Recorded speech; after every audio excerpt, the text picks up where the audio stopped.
Let's have a conversation.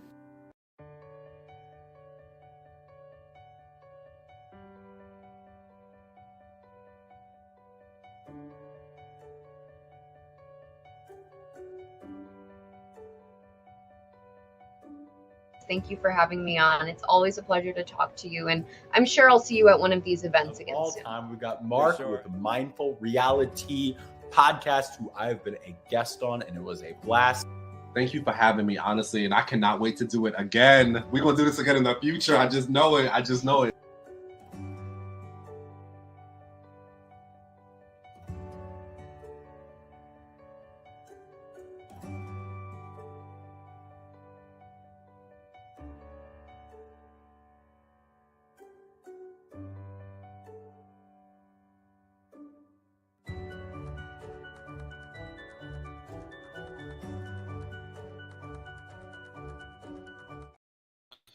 What's up, everybody? Good morning. I'm back here in New York City. It is Tuesday, September 19, 2023, which means we are exactly 2 weeks away from my birthday. I always appreciate this time of year for that, and I'm a fall baby, and I love the fall when it comes. Good morning, Tammy. Please like, subscribe, share, comment, and set your notification bell to get notified of when I drop some more fire content. I have something that I need to get off my chest, and I've been talking about this for a couple of days, so it shouldn't be surprising. The hypocrisy in the Big Brother 25 house is driving me crazy. So every night since the whole blow up of Corey and Jared, I've been looking at the feeds in the morning. I've been watching the feeds. Let's see what these guys are going to be talking about on the feeds. I saw a good Twitter page that gave a compilation video of all the Cirie is a snake stuff. So I took a look at the video, and it was a great summary of all the different little seeds that are being planted in everybody's heads about Cirie, mainly. More so Cirie than Jared. I mean, they don't like Jared either, but the Cirie is a snake narrative is basically the main thing going around the house. So I'm sitting here and I'm like, all right, I already said what I said about America, Corey, and Jag saying that, but particularly America, Corey more than Jag, because Jag was in the dark most of the time. And I think that Jag is looking for somebody to pin that on. And the person that he's chosen has been Cirie, with some prompting from Corey and heavy prompting from Corey in America. Here's one that got me even more than that. Felicia. Felicia was Cirie's right-hand person to an extent. I would say outside of Jared, I would say in the Cirie hierarchy, Felicia probably ranked number 4. Number 2 was her automatic +1, which was Jared. Number 3 was her at first forced +1, which was Izzy. And then number 3 was Felicia. Felicia was probably her third closest and her third most trusted person in the house.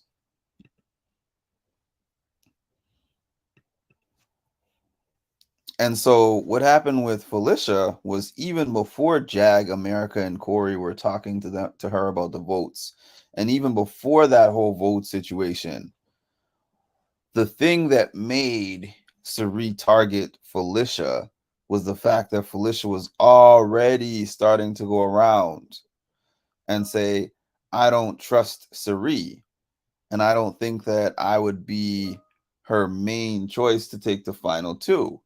So then she tried to start making some other deals, which one of them, unfortunately for her, unknowingly, was a final 2 deal that she was making with Jared. It's like, I'd rather be in a final 2 with you versus a final 2 with Cirie. So before Cirie was ever campaigning for Felicia to go, Felicia was saying, I don't trust Cirie. And Felicia was telling people, I don't trust Cirie. So does that make Felicia a snake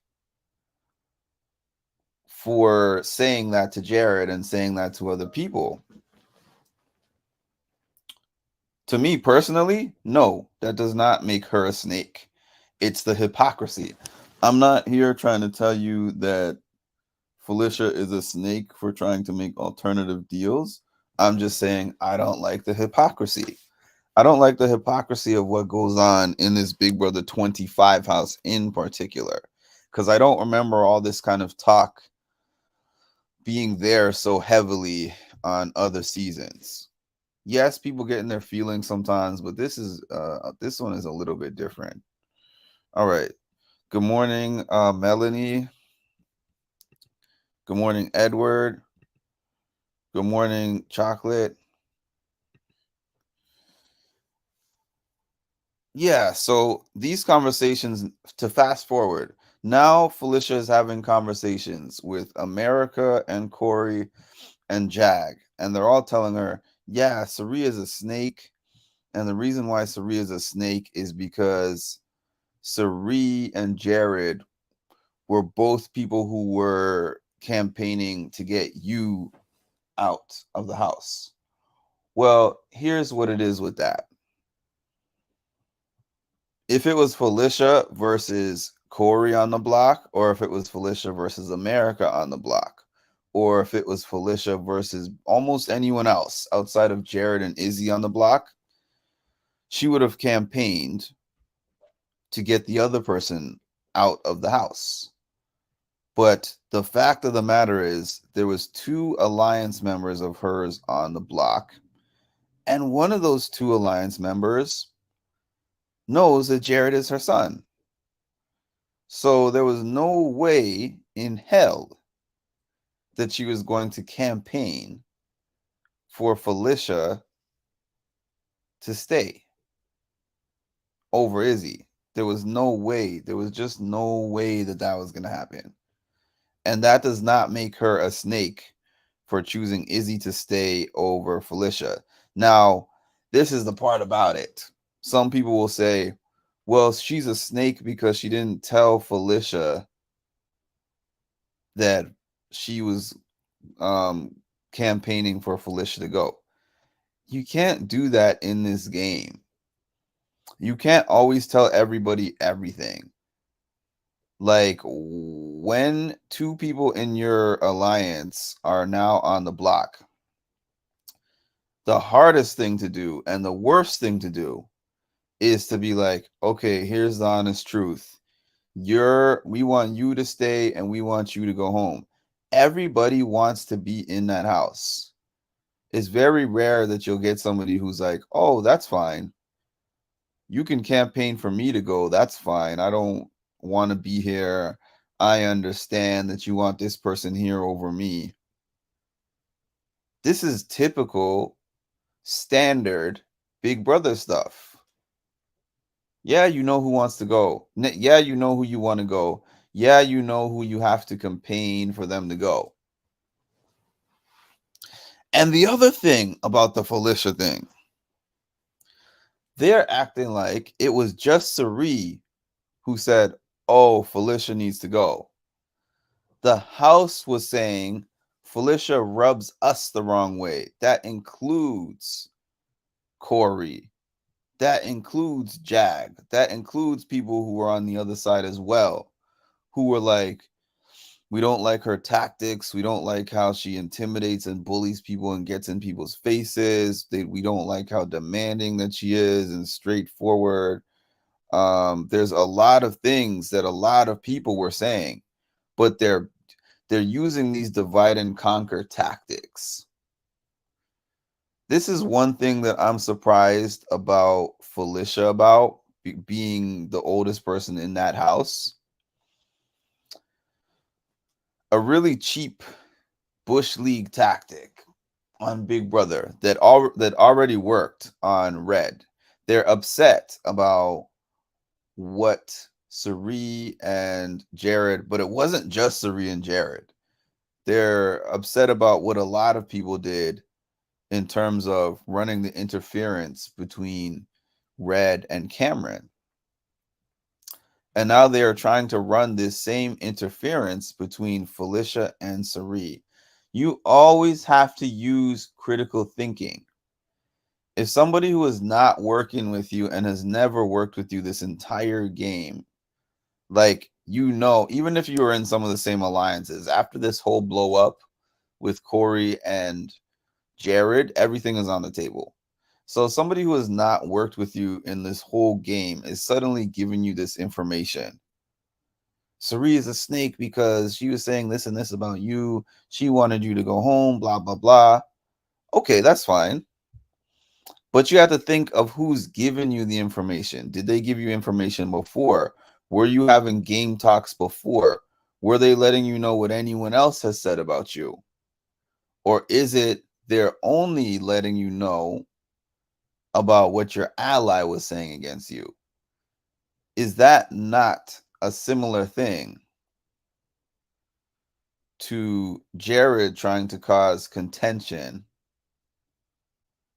amongst Jag with Corey? Not with Corey. Yes, with Corey and Matt. No, they didn't make up a lie, but the goal of what they're doing in this scenario is still the same. Cause two allies to go against each other, so one of Cirie's allies assists them in taking her out. I hate how they stay on one person when they are doing the exact same thing. That annoys me. It annoys me too. So now Felicia was having a conversation with Mimi, and she said, I didn't realize that Cirie and Jared were the main people campaigning to take me out. So now she's telling Mimi, I am going to work with them to help take Cirie out. And then there's going to be a bidding war of who's going to pick me up on their team. I thought Felicia was a super fan.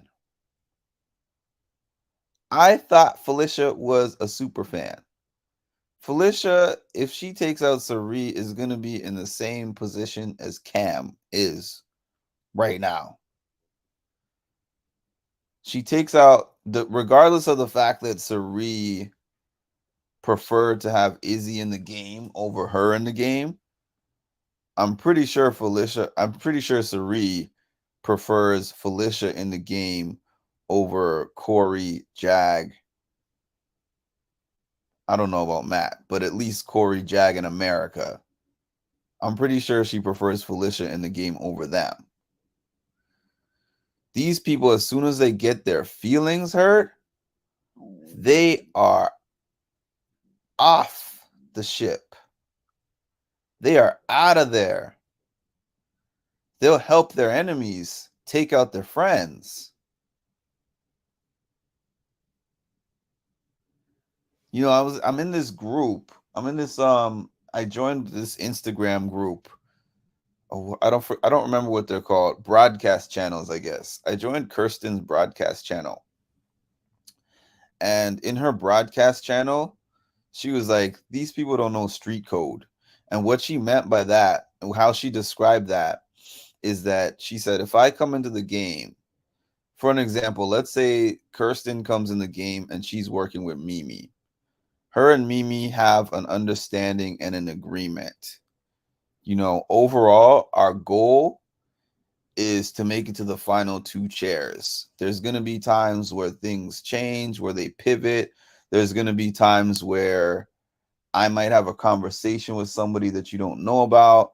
There might be times where an HOH or something comes to me and starts asking me questions. I don't have the opportunity to run things by you, but I just have a general overall trust that we are working towards each other's best interests. And even if somebody who is on the outside comes and says, Kirsten is doing or saying this and this, or Mimi is coming and saying this or that about you, we're going to check in with each other because people do that in the house in order for their benefit. Jag, Corey, America, they consider Mimi disposable. They consider Felicia disposable. They consider anyone that they are not working with disposable. But they're like, if we can get you to assist us in doing our dirty work, even better. And I'm not just making that up. That's what they said. If you listen to the conversations, oh, we don't care when Felicia goes out, but it's wonderful. They're celebrating that Felicia wants to help them in taking out Cirie and Jared. They're celebrating that. So my annoyance is calling them snakes and snitches and stuff like that. That's personal. That's personal. And I don't really see anything outside of the realm of the game that would justify saying those things. I really don't. And I know not everybody has the same opinion as me, but I don't really see that as a justified thing. I don't get what this game has come to. They think everybody on the show should walk around with integrity. I miss the cutthroat players. Once Cam, Jared, and Cirie leave, the show goes downhill fast. And this is what I said yesterday, Cameron. What's going to happen after you get out Cam, Cirie, and Jared? You all, the remaining players, get into a room together and say, this is how it's going to work. Let's do this whole map. If Corey wins HOH, he's putting up this and this. This one is the backdoor option. If Jag wins HOH, he's putting up this and this. And this person's a backdoor option. We're not going to lie to each other. We're just going to put up a piece of paper next to the memory wall. And it's just a sports competition from there. We're not going to pivot. We're not going to make changes. We're going to tell everybody who's going out and when. And we're just going to shake hands afterwards and say, well done. And then if this and this one is sitting in the final chair, we talk to each other. We don't campaign against each other. We just say, pick the person who had the most integrity in the game as the winner of Big Brother 25, because Big Brother is a game of integrity. Right now, they're not using integrity. And this is why I'm saying they're not using integrity. The main thing that they're doing is not game strategy. All right, let's get a leg up on this person, or let's figure out what we're going to do with this HOH, or if this person wins HOH, who's going to be the target and who's going to be the backdoor. They're doing a little bit of that stuff, just a little bit, but the majority of what they're doing, let's plant seeds in Felicia's head that Cirie and Jared don't like her and don't want her. Let's get into Felicia's head and get her upset about Cirie and keep saying that she's a snake and a snitch. And spark up her emotions so that she can be used as a tool to take her out of the game. And then we discard her when we no longer need her. This is the exact thing that Corey was trying to highlight, that the big evil Cirie side was doing. This is the same thing America was trying to highlight, that the big evil Cirie side was doing. I was watching Jag and Corey strategize and say that. Oh, it's so great. It's so great that we can cause this rift between Felicia and Cirie. But one of his biggest points was calling out Jared for the rift that he was causing with Red and Cameron. And then Corey was talking to Bowie and saying, don't trust Cirie because she was one of the main people talking bad about you. He didn't say anything about Cirie saying anything game-wise about Bowie. He was talking about personally.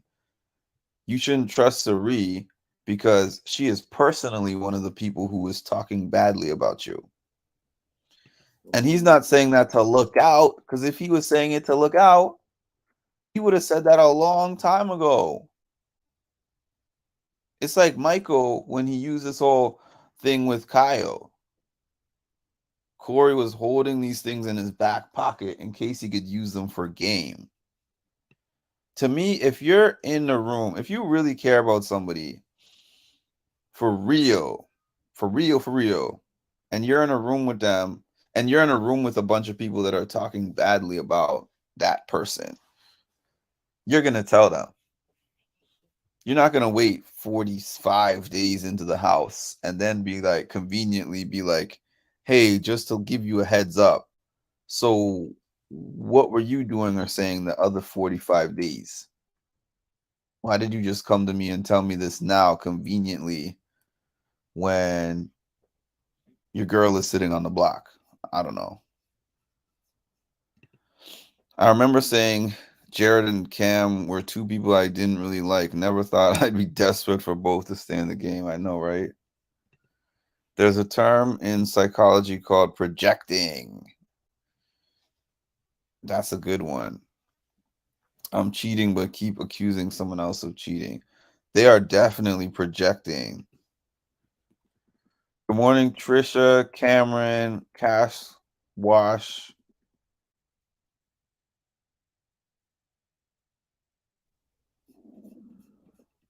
They are so focused on not getting blood on their hands. America is laughing at them.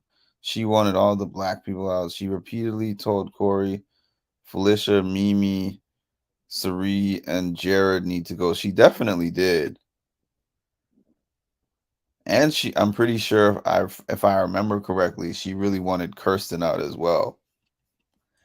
This makes me realize that I wish that Cirie and them had not worked against Kirsten because clearly Kirsten being in there would have been to their benefit at this point in time.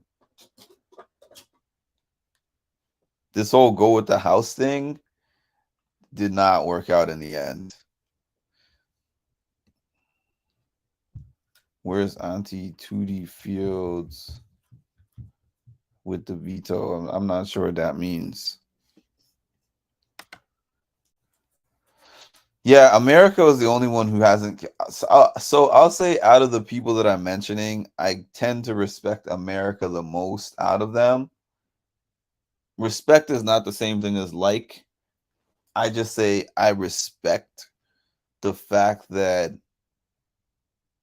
she doesn't go through the side or the back. You know who her enemies are. Corey has a way of justifying everything that he does. Even when he says he's wrong, there's some sort of justification for it. Oh, I'm doing the same thing as Cirie, but I'm not a snake for it. I'm in those same meetings with those groups that people thought were real. And I'm right there in those discussions, knowing that those groups are not real. And I have the full breakdown and explanation from Jared. But I'm not a snake because I didn't create the group. So I'm not a snake if I was a part of it. I'm only a snake if I created the group.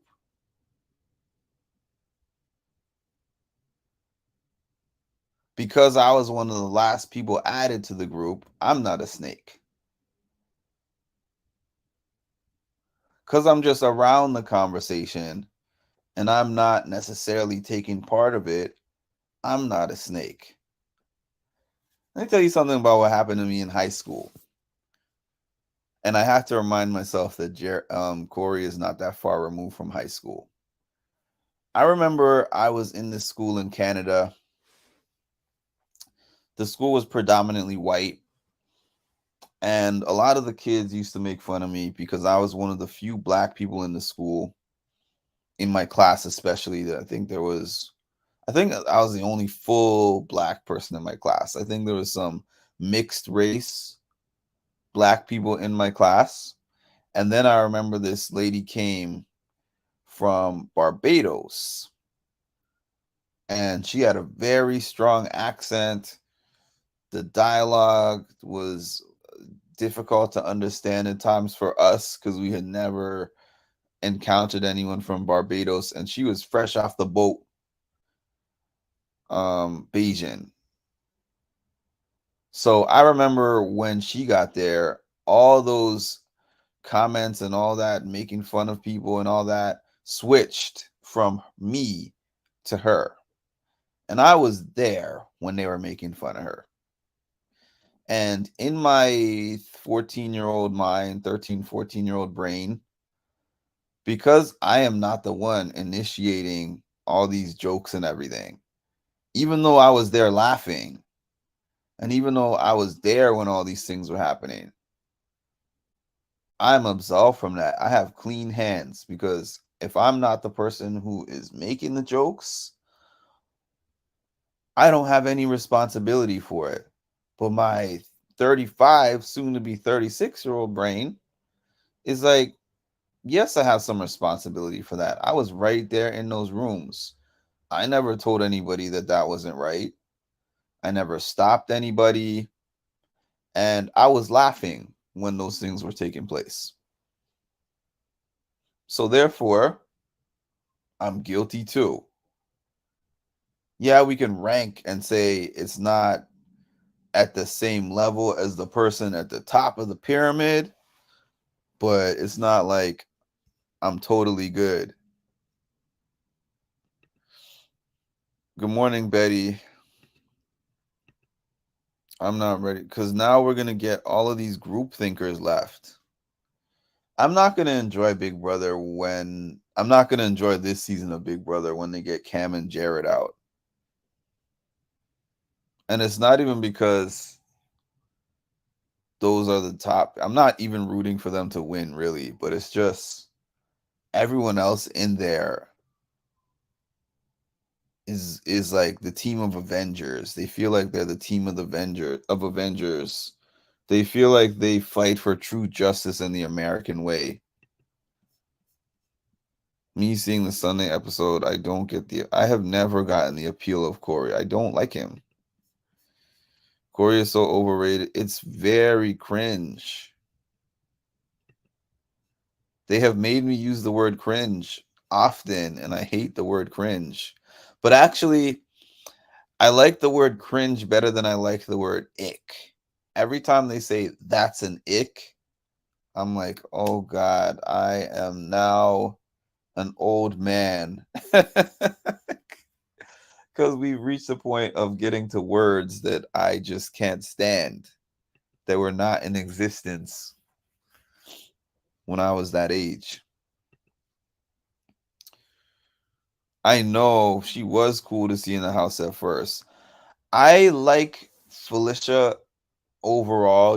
I think she would be cool and funny outside of the house. This is what I don't like about Felicia inside of the house right now. Felicia was part of the same Mean Girls club that everybody was talking about. That when I say everybody, I mean, especially Jag and Corey in America. The people that they were saying are so mean, right? She was right in there on all of those conversations and all of those plans. More than Jared. Jared specifically was talking to his mom and Izzy because of their obvious deal that they have with each other. But in terms of those four in that room, or those three in that room, I should say, Felicia, Izzy, and Cirie, they were in there laughing at people all day. They were in there making plans. They were the ones that had the hit list.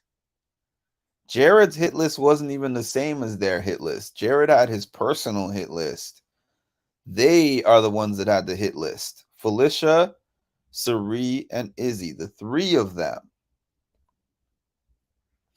And now for her to walk around with this Cirie is a snake narrative.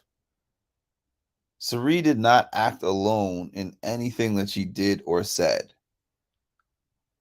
Mama Fee was one of the biggest parts of Cirie's game for the majority of the game, with the exception of maybe last week.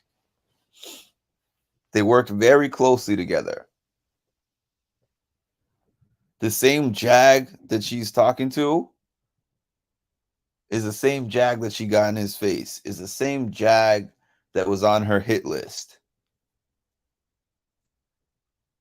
So she would be a fool to think that Jag is suddenly trying to work with her instead of him being excited, which we saw in the cameras, him being excited that she wants to work against Cirie. America is so shady. She sold them all out to Cameron, watched him sow dissent. She really manipulated Corey and with her womanly charms. We used to say icky because of Icky Vicky. Oh, Fairly Odd Parents. I feel like Jag, Corey, Blue, and America are bring out the bad kids in the game. They are really annoying me. Corey is very low energy. I feel like it has to do with him being a have-not early in the game, and said he drastically lost weight. I couldn't send messages for a few there. I'm not sure why. Blue is the biggest. I said that. Blue is in one of the best positions in the game, and Corey actually told her that to her face, and she agreed. He was like, you're in one of the best positions in the game because you're good with Jared. You're good with Cirie. They like you. We like you. So there's nobody who is actively targeting you at this point. The most dangerous thing that she's doing, though, is the fact that she's telling Corey, America, Jag, and Matt everything. And she's not telling Jared about those conversations. Or she might tell little slivers of those conversations to Jared, but overall, she's not telling Jared about those conversations. So if any one of those little pieces of information gets out,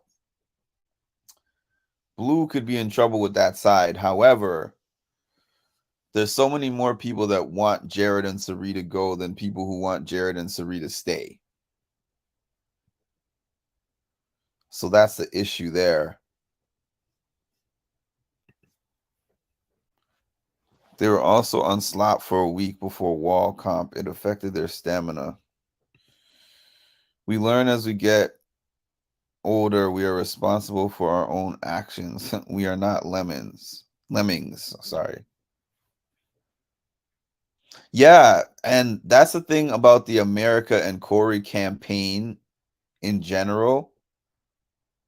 They forced me to do this. They forced me to do that. They forced me to do that. They made me do this. They made me say that. They made me do this. I always compare whatever show, like these kind of shows, competition shows, to a work environment. I'll tell you something. My job cannot force me to do anything. They can say, you have to do this. They can say, oh, we're going to put this on a contract. They can say, do this or you're going to get a write-up. It's still my choice whether I do it or not.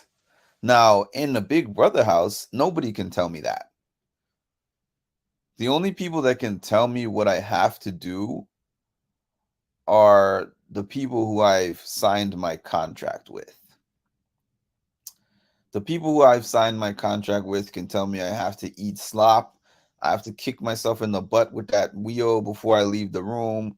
They can give me a code of conduct. They can tell me this, that, or the other, because they're the ones who I signed the contract with. So I'm legally obligated to do whatever I'm supposed to do according to what they tell me I have to do. Otherwise, I'm not going to be in the house anymore. But in terms of a house guest telling me I have to do something, I don't got to do anything that a house guest tells me I have to do. I don't have to do anything that you choose to do. You choose to do that. As far as I've seen, I have not seen anyone force Mimi to do anything. I have not seen anyone force Cirie to do anything. When they say force, they mean they look at this person and think that they have a big influence in the house and they're scared.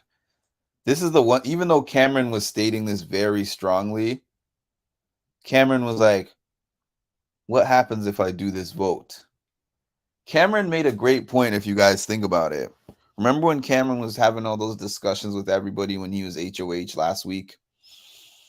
He said everybody is scared to make moves. And he said, if somebody can come up to you and tell you that if you don't make this move, we're going to put you on the block, you were already an option for them to put on the block. If they're giving you the ultimatum of you better vote this way, otherwise next week we're putting you on the block, they were already thinking of putting you on the block. It just wasn't your week this week. Because if somebody is in an actual alliance with you, they're never going to threaten you of vote this way or else. If you got, I recently watched the Cookout season because I watched it for the sake of doing my interview with Hannah to have it fresh in my mind. And when the Cookout was working together, let's say this might not be 100% what happened, but just as an example, let's say Derek X is going out and Derek X was Hannah's person in their scheme. So a bunch of them are like, okay, we're voting out Derek X. And then Hannah will go to them and be like, hey guys, I want to vote for Derek X to stay for my personal game or for my reasons. But the votes for him to go are still there. But I personally want to vote for him to stay. That happened a bunch of times. Everyone did not have to vote unanimously or else. That's a this season thing. You better vote unanimously with what we want or else. Come on, man. Y'all are ruining this game for real. Both of the showmances, Americory and Jared Blue, are just so awkward to watch this year. They're so incompatible. It's just not enjoyable.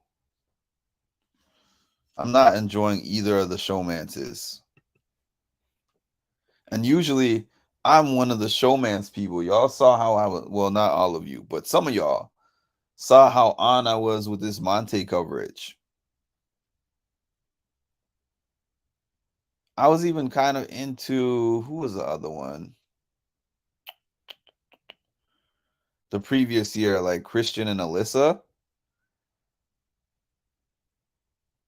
I liked that more than Americory, the butt kicker. I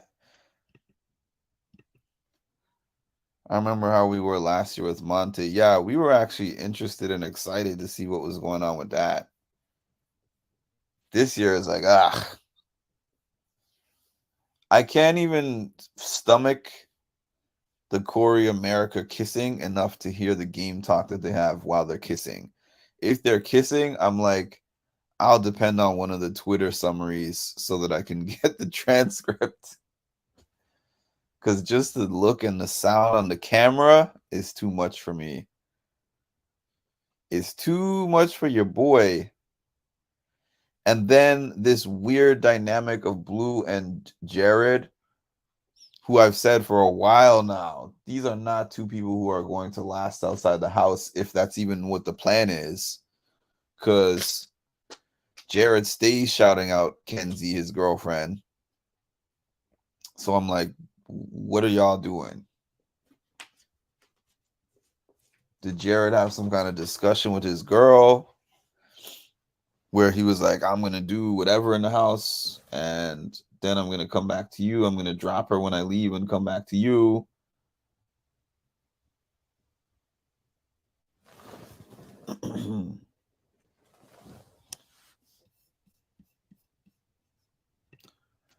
I turn it off when they kiss now, as you should. No, I'm kidding. I know some people like that. I'm just not one of them. I am just not one of them. Ugh, that was so disgusting.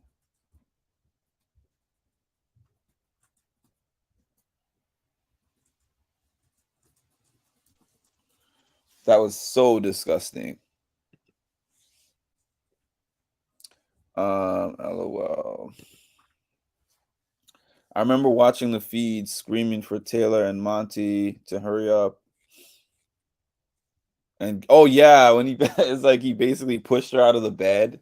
It was almost like those movies that you see when the guy is cheating or something, and then his girlfriend knocks on the door and he hears and he's like, get up, pushes her off really quick. Shout out to the 45 early morning crew people that are hopped on here. This is probably the most people I've had on at this time in the morning. Please hit that like button and subscribe to the channel if you have not. If you're new to this channel, drop a comment.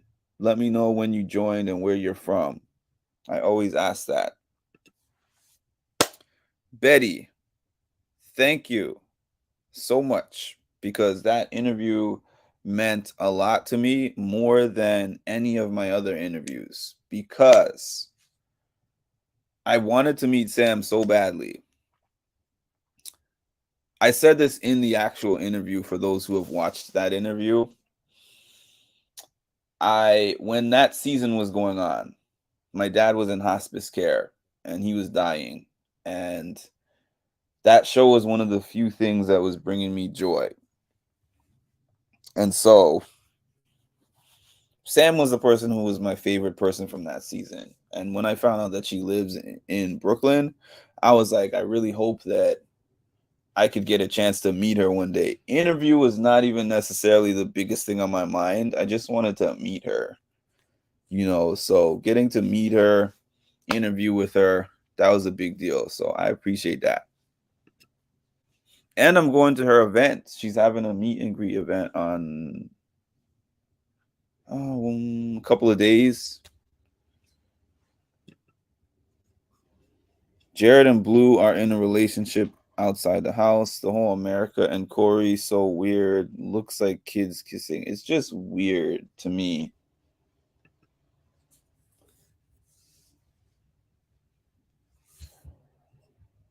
Yeah, I'm not enjoying that in any kind of a way.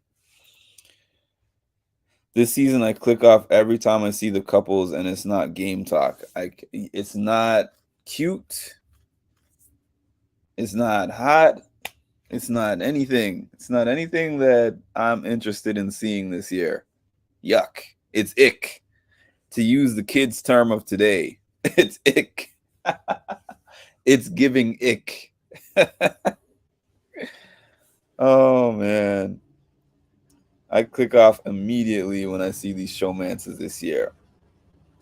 But I'm even having a hard time with the regular game talk, to be honest with you, because it's all just taking a turn of, let's talk about how much of a snake Cirie is. Let's talk about how untrustworthy Jared is. Blah, blah, blah, blah, blah.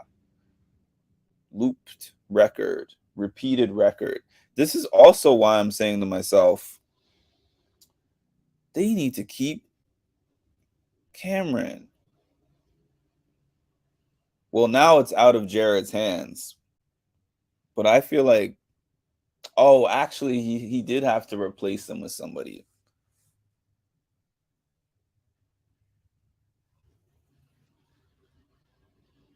he did have to replace them with somebody, but I don't think that Cameron should have been the person that he put up there.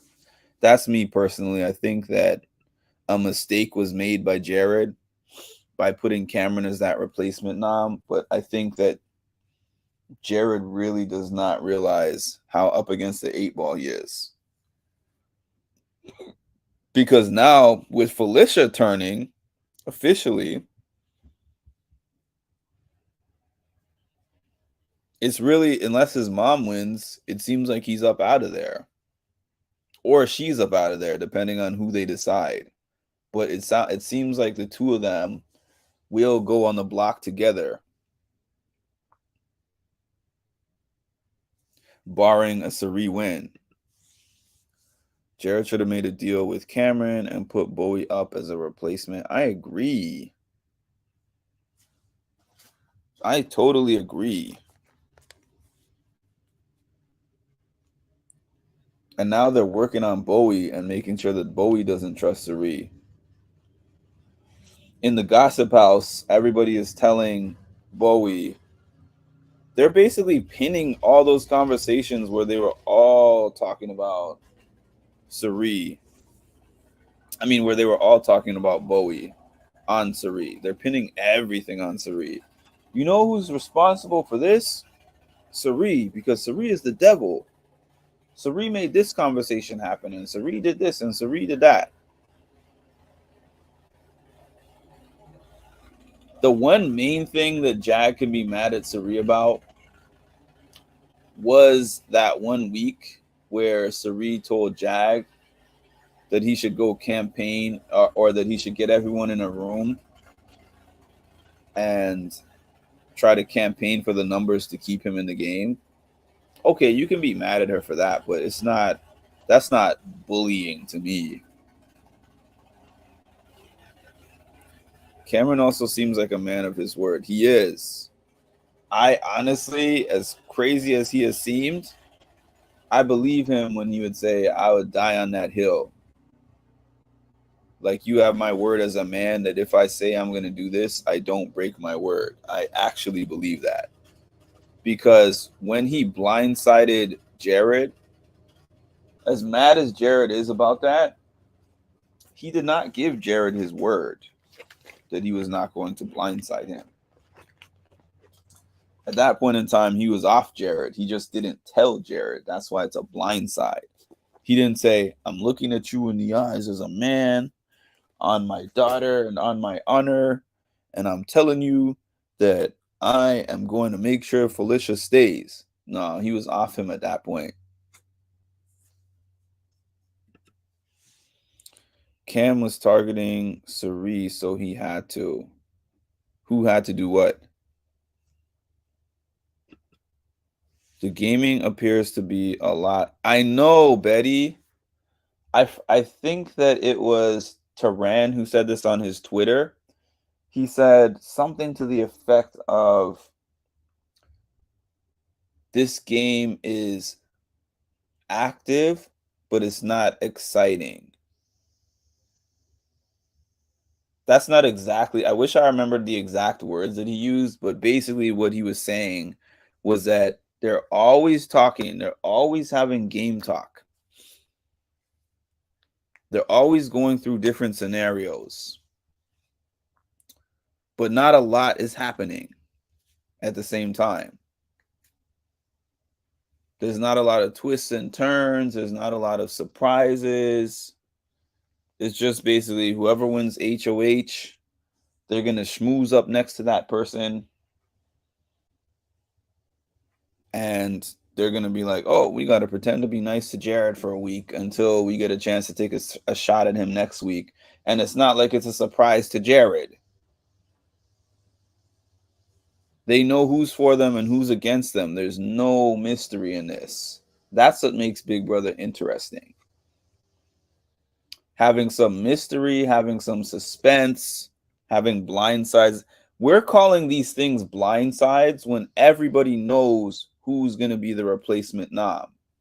We're calling it blindside when even the person who's going to be the replacement nom knows that they're going to be the replacement nom. The last person that I can think of, or the only person this whole season I can think of that was a blindside that didn't know they were going to be a blindside was Heizem. Aside from him, everybody else knew. Everyone else knew if this one wins, this one and this one go up, this one's going on the back door. This one goes up, this one and this one is going through the back door. There's so much transparency that goes on in this season. I mean, it's kind of selective transparency, but it's some transparency nonetheless. That there's no mystery or suspense going on. Cirie played the game. They were the bad players, and they're mad at her because they suck at the game. It's not too late. Cameron can put everything on America. I hope that Cameron does something similar to what he did last week. I hope we don't continue to get this pretty tame Cameron, and we get a Cameron who blows up America's game to try to get her out.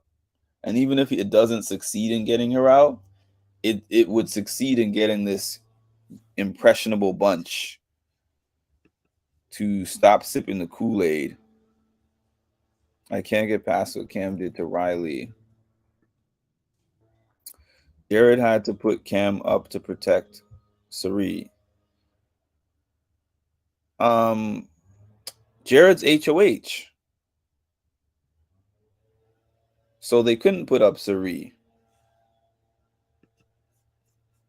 Cam had told Jared that he wanted Cirie on the block big time. Yeah, but the thing is, he said that he wanted Cirie on the block, but he's in a different position now. So in this position of power, what I would have done is I would have said to him, if you win HOH next week, myself and Cirie, you don't put on the block, because now he's in a position of leverage. Oh, we got another cast. You are from Seattle, Washington. I would love to go to Seattle, Washington at some point. I had plans to go in October, but financial reasons, I probably won't go because I have a cousin who lives over there. So hopefully sometime soon in the next year, I'll make it to that side of the world. But thanks for joining. Welcome to our community.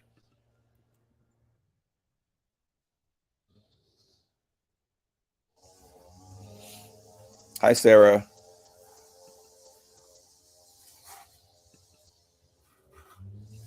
Yes, Mark, that's facts. LOL. Izzy blonde side. It's not looking good for us black folks, y'all. That would be cool if you visited. You're welcome. Thank you.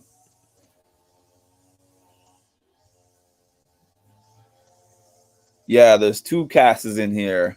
At least one of y'all is showing in pink and one of y'all is showing in, I don't even know what color that is. Gray. So it makes it easier for me. I saw like half of it last night and I fell asleep. I know it was only like 8 minutes or something like that, but I saw the first half of the discussion. But I've seen a few Izzy exit interviews so far. I've seen a few exit interviews with Izzy so far.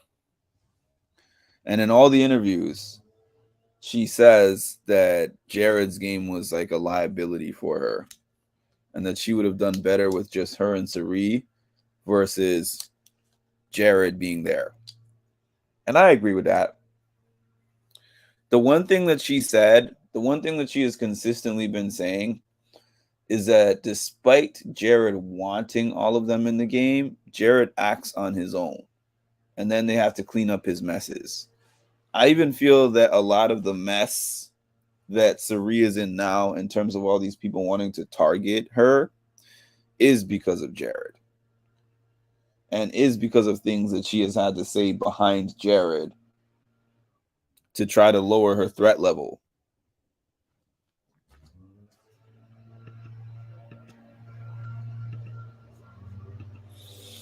Now, for those who have not seen Cirie prior to seeing her on Big Brother, I mean, the thing that made Cirie so good at all of the games that she played is that all of her partnerships were strategic alliances. This is the first time that she had people that she had to work with, not in terms of game-wise, I'm working for you because I think you're the best person for my game, but having Jared there, who is her blood son, who she feels real, genuine emotions towards. And there's nothing she can do about that. Because trust me, if Jared was somebody that she just met on Big Brother, she would have cut this guy out of her alliance a long time ago. I think this game is getting to her, and I think this game is hard for her. I really do. But shout out to her for making it to the halfway point. Let's not act like that's an easy feat. For somebody like her, who is already so well known. I think that also covers part of this whole Cirie is a snake thing. I think they're connecting all the seeds of doubts that are being planted in the house with everything that she's done on her other seasons. That's what I'm thinking. I would love for Cirie to win a comp, but I feel Felicia might win the double HOH. That would be terrible for them. I'm so curious as to how Cirie will respond to Jared's mess when she's evicted. She's going to smack that boy up. So true. Felicia is working it in the kitchen. That is part of her social game. It is. Everything is part of your social game. Her cooking and cleaning for everybody, yeah. That is definitely part of her social game. I've been tired of Pooh. Pooh is like Mr. and Mrs. Smith at this point. They don't like each other, but it's like they get a thrill out of lying to each other all day. I hate when any of the house guests say, I have never lied to or deceived anyone. There's nobody in that house that can say that. The only person that can come close to saying that at all is Mimi. And that's not that she's never lied or deceived anybody. It's that she's the one who doesn't make very strong commitments like the rest of them. Oh, yeah, I'm definitely going to do this. I'm definitely going to vote for this person to go. I'm definitely going to do this. She doesn't give people guarantees. She knows how to be slick with her conversations, so she's not making a whole bunch of promises. Whereas the rest of them are not like that. Same, Sarah. If Cirie don't win, we're down. Y'all, Jared gone and Cirie next. Did y'all see Jag call Cirie a snake? Yeah, that's what this whole post is about. Or are you telling me did I see that? Yeah, I actually put that on my no, I didn't put that one on my short. The one that I put on my short was, what was he calling her? A snitch. He was calling her a snitch. Matt called her a snitch first, and then Jag was like, yeah, she's a snitch. I'm like, whoa, a snitch? I don't know. Yo, I don't know if this is a cultural thing, but for my culture, a snitch is one of the worst things that you can call somebody, and there's not like snitches put people in jail type of thing. So that's a heavy thing to call somebody in a Big Brother game. Heavy. But that's the other thing we talked about on another one of my lives with the usage of words, where people don't recognize the impacts of the words that they're using.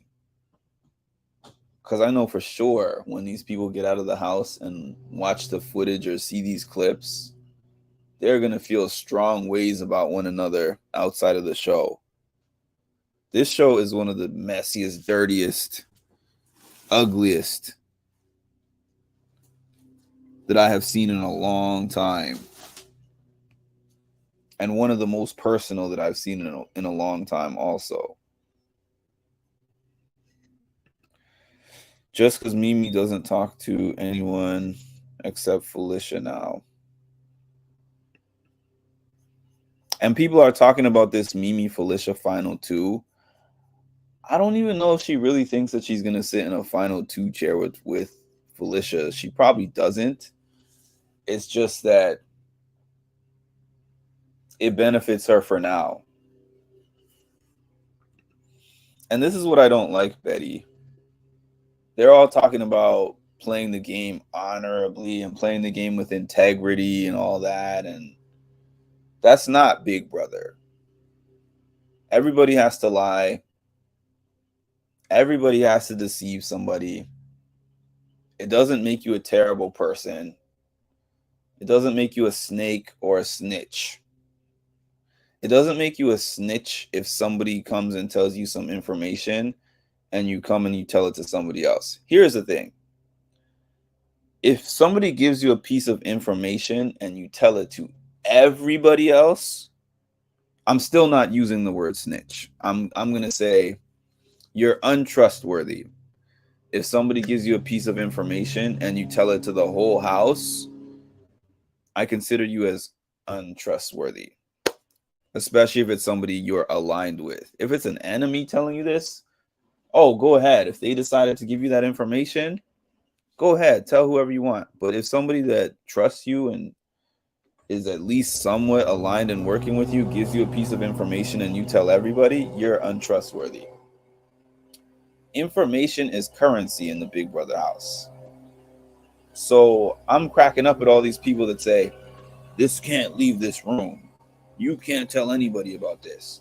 You can't tell a soul about this. Unless you're in some kind of hardcore final two with somebody, it's going to go around to somebody.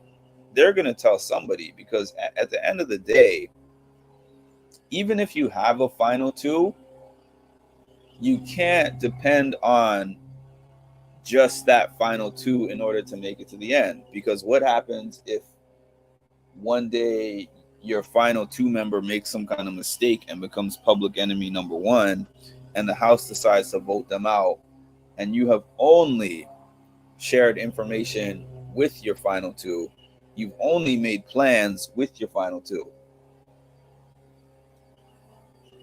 then it becomes extremely hard for you to pivot and do anything else. So you are going to tell somebody else. And again, it doesn't make you a snake or a snitch. It makes you somebody who's trying to give yourself the most options to win the game. That's what the game is about. Well said, Mark. Words that are not gameplay are personal. I agree, Betty. Where I'm from, snitches get stitches. Cirie is not a snitch. Now, America, absolutely. Felicia's pregame tarot reading suggested that she would have a fallout with Cirie, and it also predicted her possibly winning this season. Well, one of those two things is happening. If Felicia wins this season, I'll eat my shoe with hot sauce on it. I want Mimi or Matt to win this game. I would love for Mimi to win the game. I wouldn't mind Matt winning the game either, but I would especially love for Mimi to win the game. I really loved Casey's season. I love Compies. I hate when people are afraid. Comps makes them a target. Yeah, this season is like everybody wants to throw it except for Cameron and Jared. But Jared threw some too, but it's like almost everybody wants to throw these competitions. Everybody is shying away from being a winner and being an HOH. I don't like that. Shout out to the 53 people that are in here. I got another 10 minutes that I'm going to be in here. Oh, we got 55. This has got to be I wasn't even paying attention to the numbers, but this has got to be some kind of morning record for me of people that have been on in the morning. I think at night I had about 80 at one point. This morning I have 55. If you have not done so yet, please make sure to like, comment, subscribe to the channel. Hit the notification bell. I go online every day during the Big Brother season. My streak continues. I have not missed a day. And thank y'all for being here. Now, the likes that I am seeing are 22. So I need you to do me a favor and please hit that like button, because 55 people in here and 22 likes is not adding up for me. What sense does that make? The math is not mathing. The math is not mathing. Please hit that like button.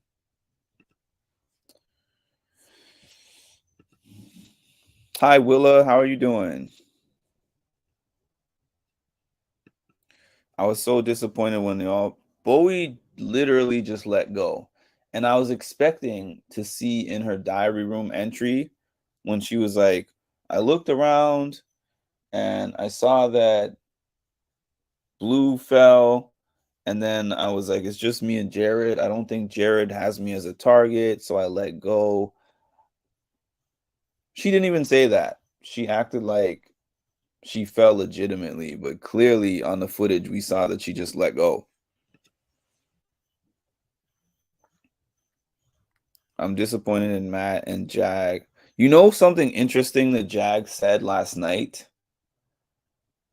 Corey was like, oh, Cirie is definitely going to win next week, this coming week's HOH. And then Jag was like, the programming suggests that. And I was like, the programming suggests that? What a thing to say on camera. Okay, the programming suggests that. Jag said that. I was like, wow. I mean, it wouldn't matter if Bowie won. She would have put up Jared and Cirie. Matt is throwing comps for sure. For sure. Thank you, Cass. Are players talking about Felicia and Bowie being someone to beat in the end? Not at all. Not at all. They have spoken about they don't want to sit next to Matt in a final two chair. And I think that's because Matt's playing such a great floater game, and also because they know that Matt has an endearing story of having so much to overcome. And those people are game breakers when it comes to sitting next to them in a final two chair. Willa lurking. Jag been talking reckless lately. I don't know what he has against Cirie. Jag, Corey and America got to Jag. That's what it is. Corey and America pinned everything that happened to Jag with him going on the block, with him thinking that he had the numbers, and him not really having the numbers. America and Corey made sure to implant that in his head every time they got a chance to talk to him. So now, circling back to all of it, that's the reason why he's just locked in on Cirie. Especially America more than Corey. America has had an agenda about Cirie for weeks, and Cam gave her the opportunity to push that agenda to everybody without looking like the main person who's doing so.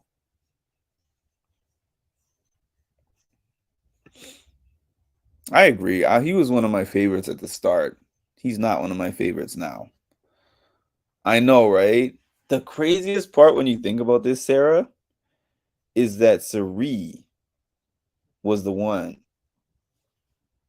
who told Matt to use it on Jag. And also, when Jag and Blue were on the block before this power was happening, she was fighting hard with Jared to keep Jag over Blue. If y'all remember that fight that Jared and Cirie had in the storage room where Jared said, Blue is my +1 and I can trust her, blah, blah, blah. And she really wanted Jared to stay and said Jag to stay and Jag can work with us and all that stuff. Cirie was the one fighting for Jag. No, he wasn't her top number, but she's the reason Jag is still in the game right now, ironically. And he's one of the biggest people trying to get her out. Matt has the best chance to win in the final too. Yep. I haven't had any comments since Izzy left, so I just lurk and shake my head. I don't like Americory either. When Cirie told Matt to save Jag, yeah. I haven't been watching the feeds lately, only checking on them since everybody's targeting Cirie and Jared. I remember telling you a couple weeks ago, I wish you would have left 2 weeks ago. Nobody listened to me. I knew Jag would turn. Yep, she fought for Jag. She sure did. Okay, so before I go, I think there's an episode. I think that, yes, there is an episode this Wednesday. I think next week. Let's see. Wednesday is the 20th. So I think on the 27th, there is no Big Brother episode. And then following next week, Tuesday, October 3rd, the Power Veto episode switches from Wednesday to Tuesday. The Sunday episode was like 10:50 or something like that this week, but I think that the regular time it's moving to is 10 o'clock. And the Thursday HOH, the eviction episode and the HOH is going to be moving from 9 Eastern. These are all Eastern times. It's going to be moving up from 9 Eastern to 8 Eastern.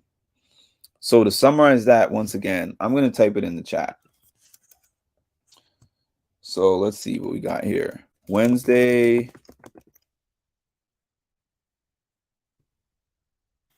September 27, no episode.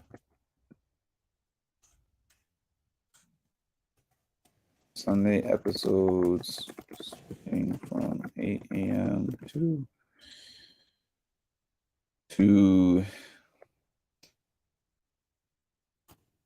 from 8 p.m. to 10 p.m.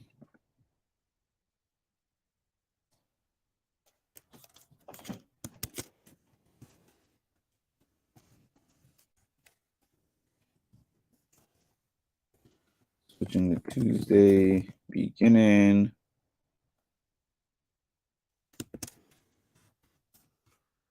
Yep, and that's all I got. So I'm going to pop back on here probably, what are we, Tuesday today?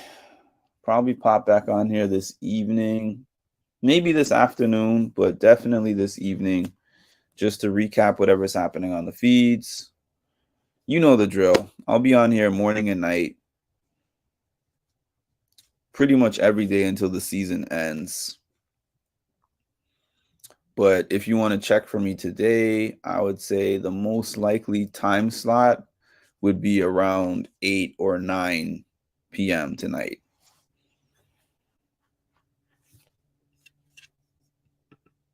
Nice to meet you, Cass. And I hope you check back in often.